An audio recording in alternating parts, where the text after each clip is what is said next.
لولا فضل الله عليكم ورحمته ما زكى منكم من أحد أبدا. Seandainya bukan kena rahmat dan keutamaan dari Allah, maka tidak akan ada hamba yang suci di hadapan Allah. Hari-hari ini banyak orang yang mengaku-ngaku sebagai cucunya baginda Nabi besar Muhammad. Kemudian mereka datang untuk memecah belah umat. Ini sudah sampai kepada titik yang sangat mengkhawatirkan. Saya tampar mulutnya. Mereka tuh congornya cuma berada di sosial media doang. Ketemu langsung, kalau nggak saya makan, bukan saya Bahar bin Smith langsung.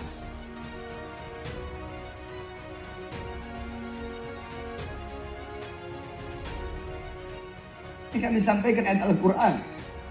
Ini kami sampaikan hadis bagi Nabi besar Muhammad. Tidak ada kata kapok bagi Bahar bin Smith. Naam, anak Bahar. Assalamualaikum warahmatullahi wabarakatuh. Alhamdulillahillazi anzala ala abdil kitaba wa lam yaj'alahu iwaja. Asyhadu la ilaha illallah wahdahu la syarikalah wa asyhadu anna Muhammadan abduhu wa rasuluh. Allahumma sholli ala Muhammad wa ali Muhammad. Allahumma sholli ala Muhammad wa ali Muhammad. Qala Allah Ta'ala fil Qur'anil Karim, a'udzu billahi minasyaitonir rajim.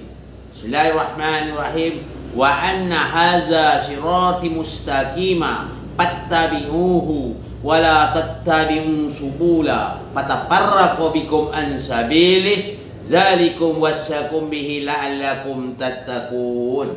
Sadaqallahul azim.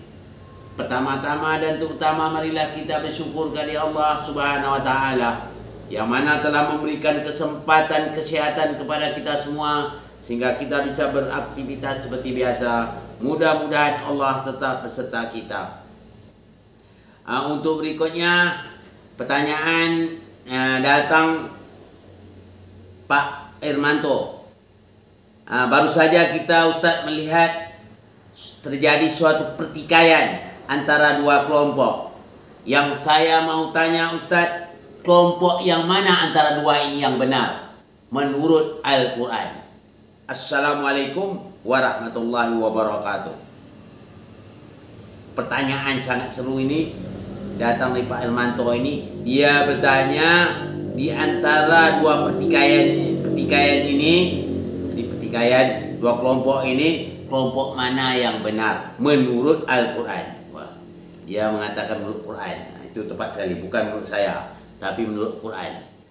Baiklah, kalau kita menjelaskan masalah menurut Quran, kita akan jawab menurut Quran, menurut Allah.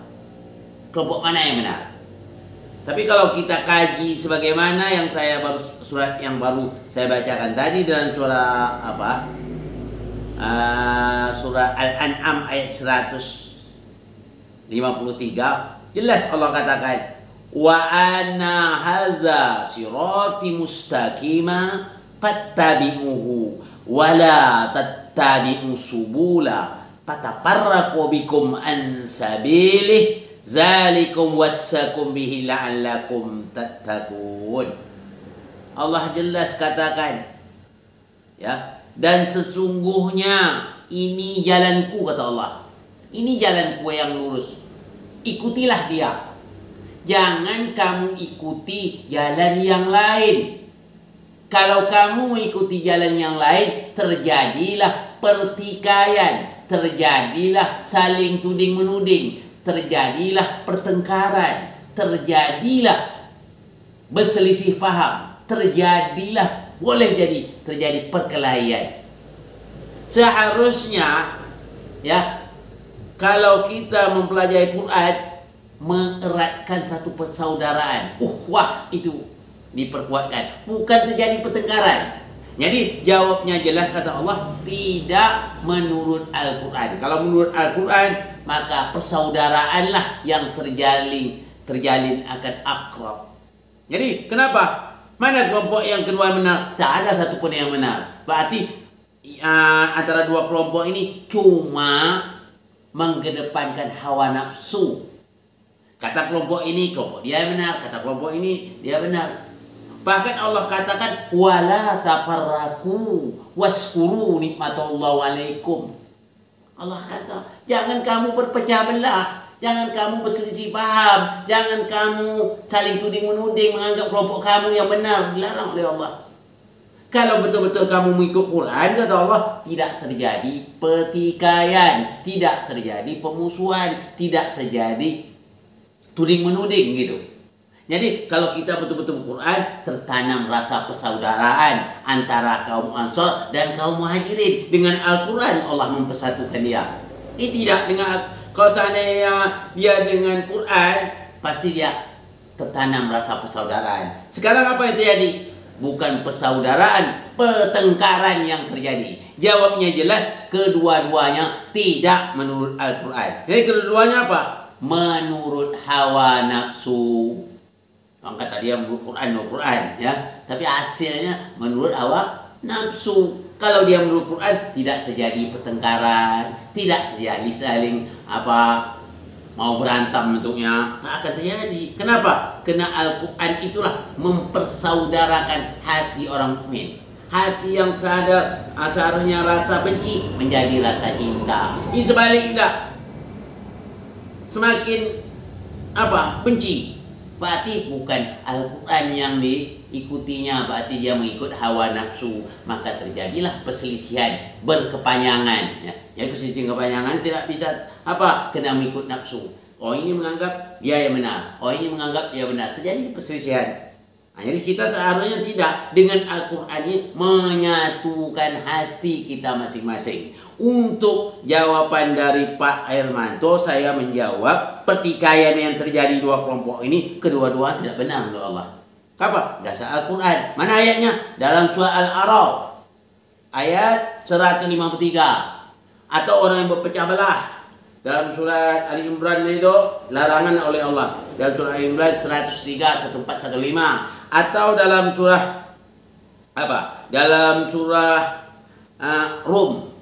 Dalam surah Ar-Rum ayat 31 dan 32. Itu jelas, ya, terjadi pertikaian, terjadi tuding menuding, saling hantam menghantam, saling musuh-musuh. Itu orang yang menurut hawa nafsu. Memang hawa nafsu itu mengarah pada kejahatan. Hawa nafsu mengarah pertengkaran. Hawa nafsu kalau diikut perkelahian, ya. Apalagi kalau ikut hawa nafsu condong pada kejahatan. Itu dia. Jadi untuk itu, kalau benar menurut Al-Quran, tanam rasa persaudaraan, ya. Merujuk dia pada Al-Quran. Kalau sudah merujuk pada Al-Quran, pasti dia saling bermaafan dia, saling mengeratkan perhubungan sesama Islam, ya. Jadi kita ini bersaudara. Innamal mu'minuna ikhwatun. Orang Islam itu, orang mukmin itu bersaudara, bukan terjadi permusuhan. Bersaudara dengan apa bersaudaranya? Dengan Al-Quran. Kalau Al-Quran kita pegang, Al-Quran kita taati, sebagaimana yang nyatakan Allah, tidak terjadi pertikaian seperti dua kelompok ini. Jadi saya putuskan Pak Herman, saya jawab, kedua kelompok ini tidak mengikut Quran. Jadi ikut apa dia? Berarti mengikut hawa nafsu. Kalau dia mengikut Quran nanti tidak akan terjadi perpecahan. Ini ikut hawa nafsu, terjadi pertengkaran, perkelahian bisa terjadi kalau mengikut hawa nafsu. Oleh sebab itu, mari kita sama-sama mengikut Al-Quran ini sebagaimana yang diturunkan Allah kepada Nabi. Kita ikutlah apa yang telah disampaikan oleh Rasul. Rasul juga berpesan, katanya, akhir nanti setelah dia tiada lagi, ikutilah, katanya, dua pusaka, Al-Quran dan itrahku atau ahlul baitku. Insya Allah kalau kita mengikut Quran dan mengikut itrah Nabi atau ahlul bait Nabi, tidak ada lagi perpecahan, jangan ada lagi permusuhan sesama kita. Kalau benar-benar kita mengikuti Allah dan Rasulnya, marilah kita semua tanamkan rasa cinta, ya, cinta sesama mukmin dan mencintai sesama dan menyayangi, mengasihi sesama manusia. Ini saja yang dapat saya sampaikan pada kesempatan ini. Mohon maaf dari segala kekurangan. Wabillahi taufiq wal hidayah. Assalamualaikum warahmatullahi wabarakatuh.